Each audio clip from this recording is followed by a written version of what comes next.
إن الحمد لله نحمده ونستعينه ونستغفره ونعوذ بالله من شرور أنفسنا ومن سيئات أعمالنا ومن يهده الله فلا مضل له ومن يضلله فلا هادي له وأشهد أن لا إله إلا الله وحده لا شريك له وأشهد أن محمدا عبده ورسوله صلى الله عليه وعلى آله وصحبه وسلم تسليما كثيرا فإن خير الحديث كتاب الله وخير الهدي هدي محمد صلى الله عليه وسلم وشر الأمور محدثاتها وكل محدثة بدعة وكل بدعة ضلالة وكل ضلالة في النار.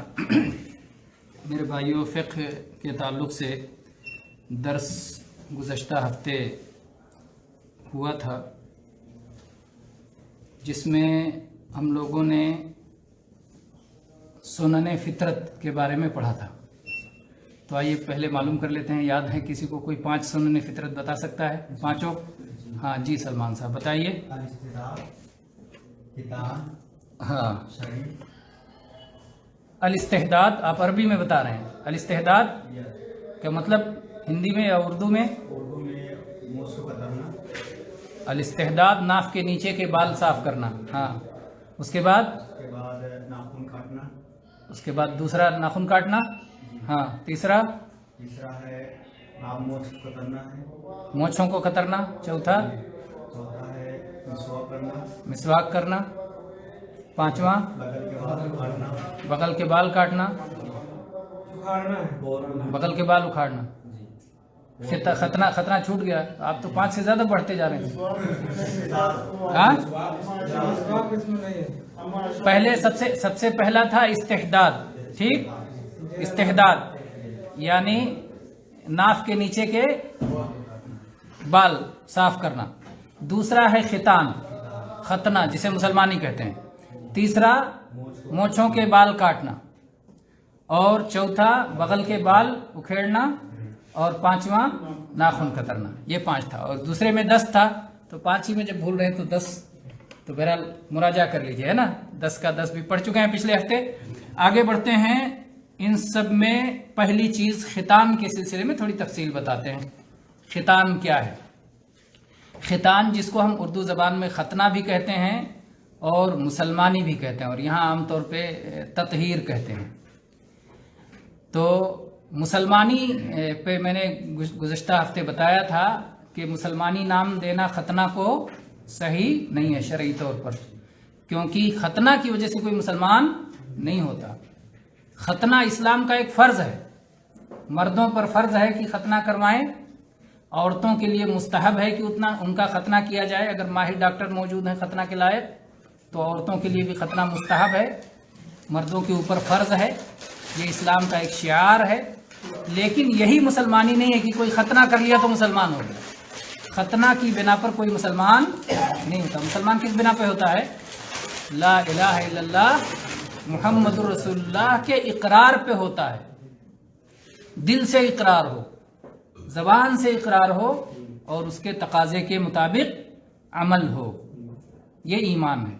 دل کی نیت، زبان کا اقرار اور اس کے مطابق عمل. تب آدمی مسلمان ہوتا ہے. تو اس لیے کوئی یہ نہ کہے کہ خالی تھوڑا سا گوشت کا ٹکڑا کاٹ دیے تو مسلمان ہو گئے اور وہ پیدا ہوئے تھے تو غیر مسلم تھے. اعوذ باللہ. نہیں، بچہ فطرت اسلام پہ پیدا ہوتا ہے. اللہ پیدا کرنے والا ہے. فطرت اللہ التی فطر الناس علیہا لا تبدیل لخلق اللہ. جی تو ہاں، ختنہ یہ فرض ہے مردوں کے اوپر.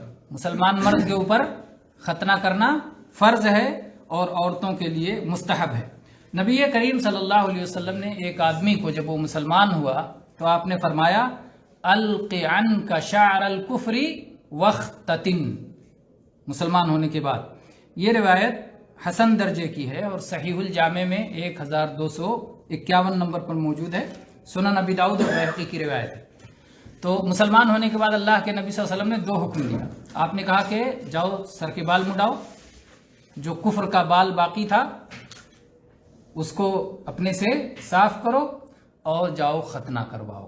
الق عنک شعر الکفر واختتن. کفر والے بال نکال دو اور ختنہ کرواؤ. تو 2 حکم اللہ کے نبی صلی اللہ علیہ وسلم نے دیا اسلام قبول کرنے کے بعد. اس سے معلوم ہوتا ہے کہ اسلام کے فرائض میں سے ختنہ بھی ایک